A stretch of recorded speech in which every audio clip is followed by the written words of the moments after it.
8월 13일 금요일 새벽기도에 하나님 앞에 드립니다.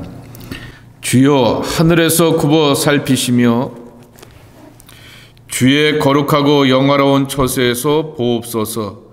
주의 열성과 주의 능하신 행동이 이제 어디 있나이까.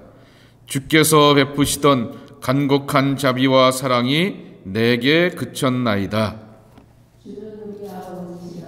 아브라함은 우리를 모르고 이스라엘은 우리를 인정하지 아니할지라도 여호와여, 주는 우리의 아버지시다. 옛날부터 주의 이름을 우리의 구속자라 하셨거늘. 여호와여, 어찌하여 우리로 주의 길에서 떠나게 하시며 우리의 마음을 완고하게 하사 주를 경외하게 하지 않게 하시나이까. 원하건대 주의 종들 곧 주의 기업인 지파들을 위하여 돌아오시옵소서. 주의 거룩한 백성이 땅을 차지한 지 오래지 아니하여서 우리 원수가 주의 성소를 유인하였사오니.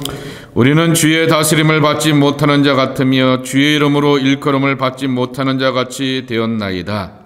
원하건대 주는 하늘을 갈고 강림하시고 주 앞에서 산들이 진동하게 풀이 섬을 사르며 불이 물을 끓임 같게 하사 주의 원수들이 주의 이름을 알게 하시며 이방 나라들로 주 앞에서 떨게 하옵소서.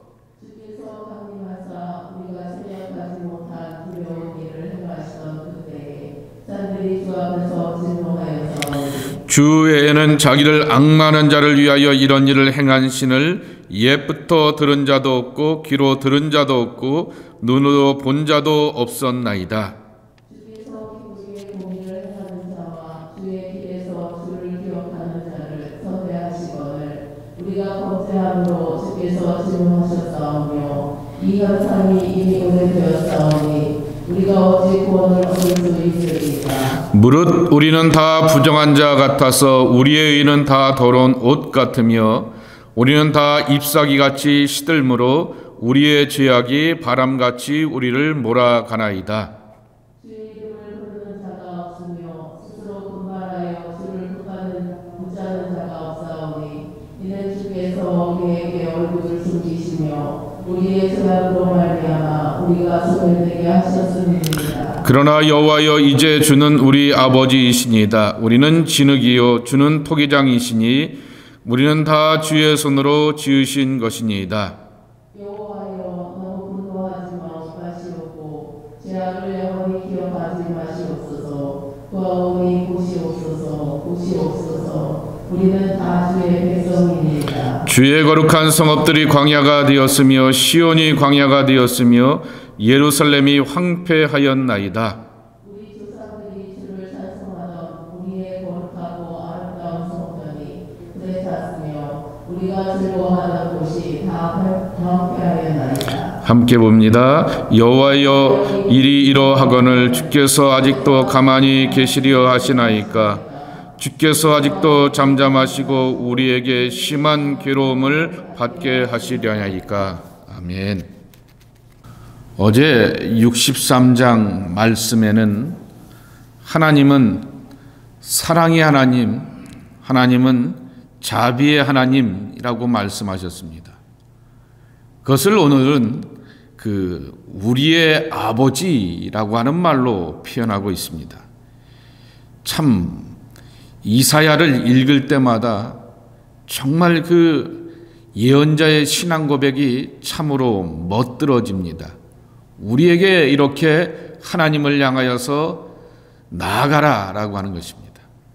하나님을 어떻게 고백하느냐라고 하는 것은 내 신앙이 얼마나 풍성한가라고 하는 것을 보여주는 말씀인 것입니다.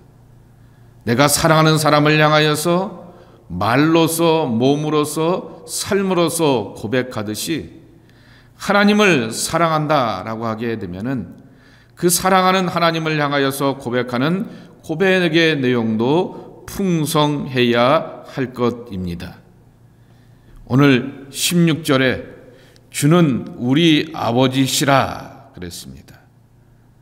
그것이 반복하여서 나오게 되고 옛날부터 주의 이름은 우리의 구속자라 하셨거늘 그랬습니다.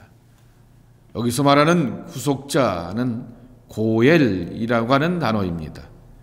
속량하신 하나님, 해방시키는 하나님, 대신 갚아주고 대신 물어주시는 하나님이라는 말씀입니다. 근데 원래 하나님은 어디 계시냐라고 하면 15절에 보게 되면은 주여 하늘에서 굽어 살피시고 주의 거룩하고 영화로운 처소에서 보옵소서입니다. 원래 하나님은 거룩하고 영화로운 하늘 처소에 계시는 분입니다.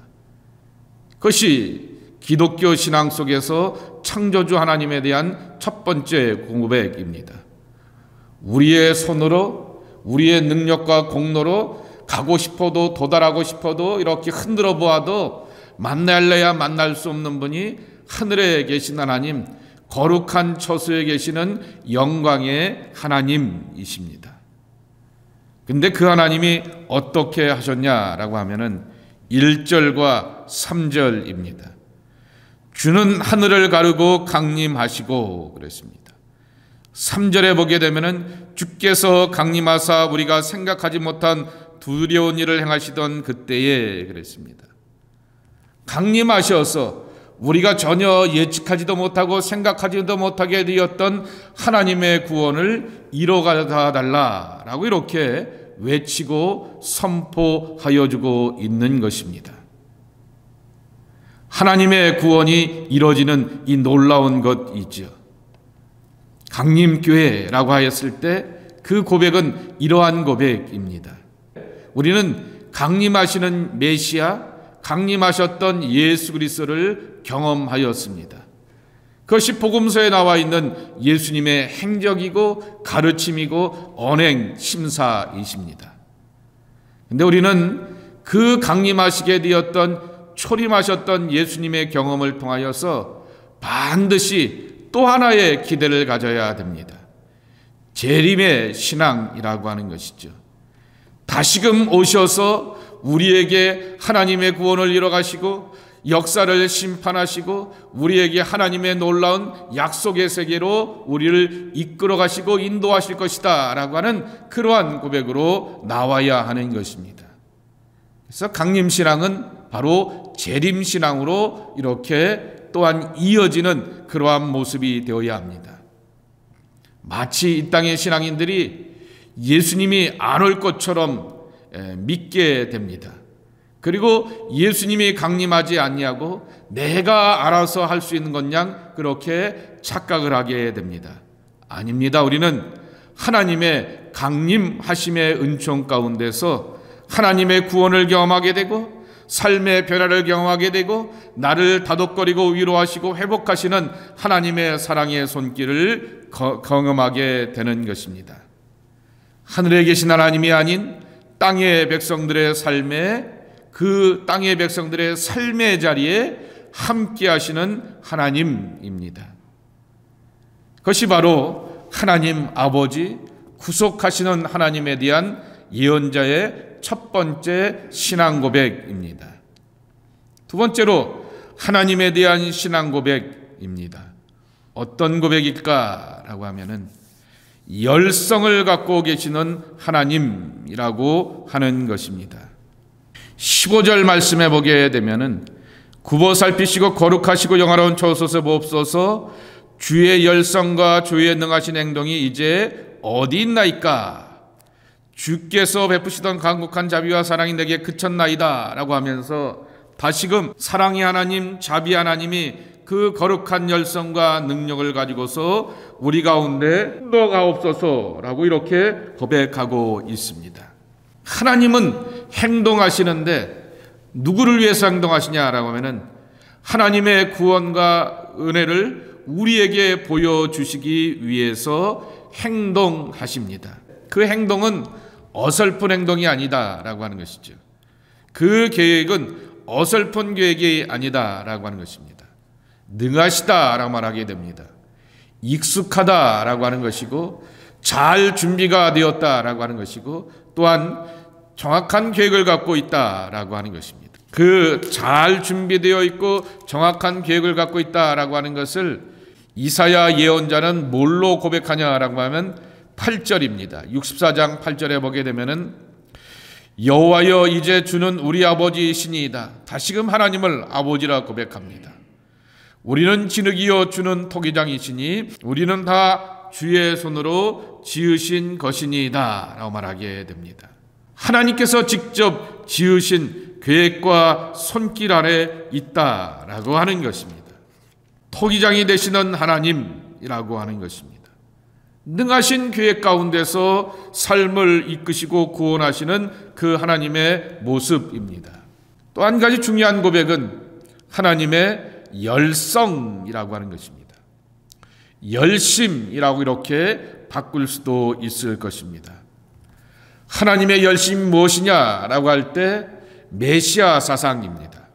하늘에 계신 것으로 만족하시는 것이 아니라 땅의 백성들을 구원하시기 위하여서 이 땅에 사람의 몸으로 강림하셨는데 하나님의 열심, 하나님의 열심, 하나님의 열성 그러는데 그 하나님의 열심은 예수 그리스도의 그 언행과 모든 삶의 행적을 통하여서 우리가 만나고 경험하게 되는 것입니다.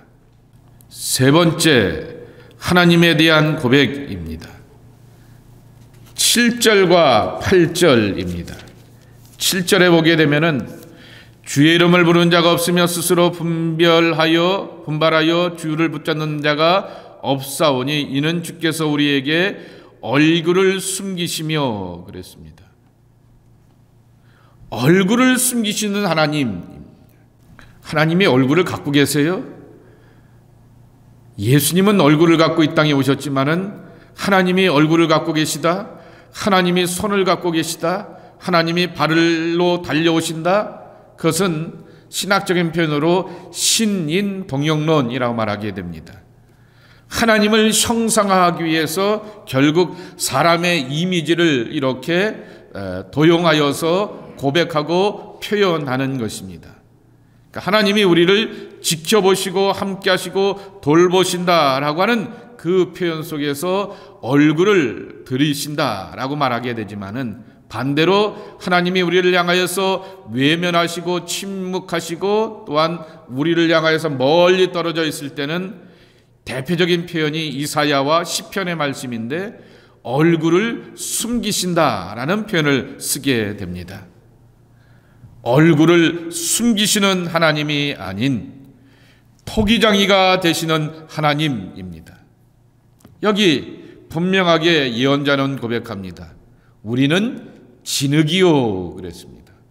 진흙은 내가 뭐가 될지를 모릅니다. 내가 어떤 그릇이 될지를 모릅니다. 다만 토기장의 계획과 뜻 가운데 있는 것입니다. 오랜 고난의 세월을 보내게 되었던 이스라엘 백성들이 고향 앞으로 약속의 땅으로 예루살렘이 아닌 시온의 거룩한 집으로 라고 하는 그러한 기대와 꿈과 희망을 갖고 하나님 앞에 돌아오기를 갈망하는데 그 하나님 앞에 돌아오기를 갈망하는 당신의 백성들을 향하여서 하나님께서 우리에게 이렇게 주시게 되었던 거룩한 꿈과 비전은 바로 이 토기장에 대한 신앙인 것입니다. 바로 예레미야서 18장 말씀에도 있듯이 깨시고 파상하신 다음에 당신의 뜻대로 만들어 가시듯이 하나님은 하나님의 뜻과 계획 가운데서 또한 진흙이었던 우리들을 당신의 계획과 그릇으로 또한 섭리 가운데서 만들어 가신다라고 하는 것입니다. 계획하신 하나님, 준비하신 하나님, 선한 뜻과 의도를 가고 계시는 하나님입니다.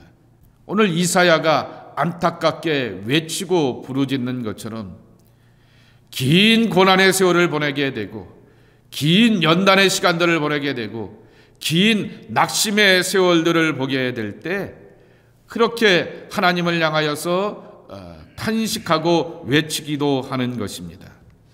여기 5절에도 보게 되면은 이런 고백이 있습니다.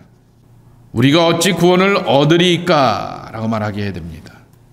그리고 11절과 12절 말씀에도 있는 것처럼 왜 아직도 가만히 계십니까? 라고 이렇게 말하게 됩니다. 시편 기자가 고백하는 그 고백처럼 보이게 되죠. 제가 그래서 이렇게 여러분들 앞에 가르치고 권면하고 싶습니다. 하나님을 향하여서 우리가 살아가면서 고단한 세상살이를 경험하면서 원망은 할 수 있습니다. 그러나 낙심은 하지 말라라고 하는 것이죠.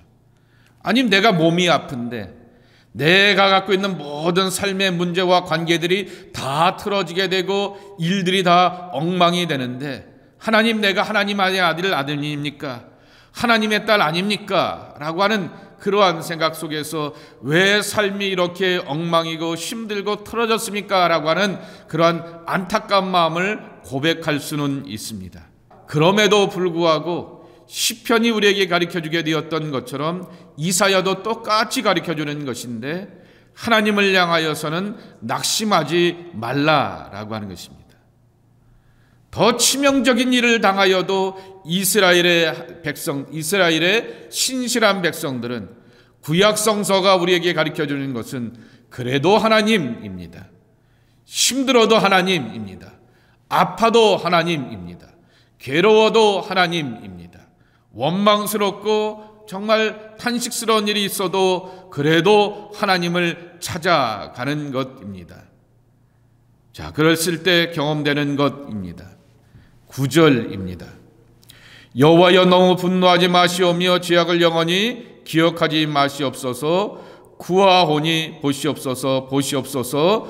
우리는 다 주의 백성이니이다 그랬습니다. 주의 백성입니다 라고 하면서 과거의 경험을 바탕을 가지고서 하나님께서 새 일을 행하실 것을 고백하게 됩니다. 여러분, 교회에서 왜 예식이 있는지를 아세요? 예식을 하는 이유는 하나입니다. 리멤버입니다. 리멤버, 기억이라고 하는 것이죠.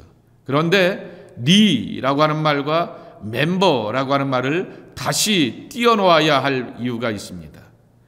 과거에 일하시게 되었던 하나님의 일하심을, 과거에 구원하시게 되었던 하나님의 구원하심을, 하나님께서 과거에 은총과 복을 주셨던 것을 기억하는 것은 다시금 나로 하나님의 멤버로 살기 위함인 것입니다.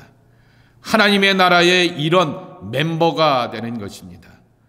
하나님의 아버지의 멤버가 되어서 다시금 하나님의 아들로 살고 딸로 살기 위해서 행하는 그와 같은 고백이라고 하는 것입니다. 성경의 이야기는 사실은 다 과거의 이야기입니다. 근데 그것을 다시금 하나씩 들추며 살피고 헤아리는 것은, 이것을 기억하고 새기는 그러한 믿음의 사람들, 똑똑한 기억력을 갖고 있는 그러한 신앙 고백의 사람들이 하나님의 나라의 멤버가 되어서 하나님의 나라의 좋은 것들을 다시금 경험하고 누릴 수 있는 복된 멤버십의 축복을 누리기 때문인 것입니다. 그러기에 우리는 성서의 기억들을 되새기고 고백하며 그것을 바탕으로 하나님은 이렇게 약속하신 하나님 아니십니까? 라고 고백하며 구원의 경험을 누려가는 것입니다. 오늘 이사야가 똑같은 방법으로 우리를 가르쳐주고 있습니다. 어제 만났던 이사야의 하나님은 사랑의 하나님, 자비의 하나님이십니다.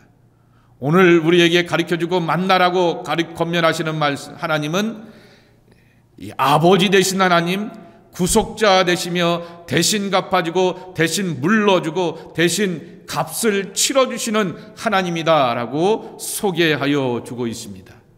그리고 그 하나님은 하늘에 계시기보다는 땅으로 이 땅에 강림하셔서 우리를 구원하시길 원하시는 약속의 좋은 하나님, 강림하시는 하나님입니다.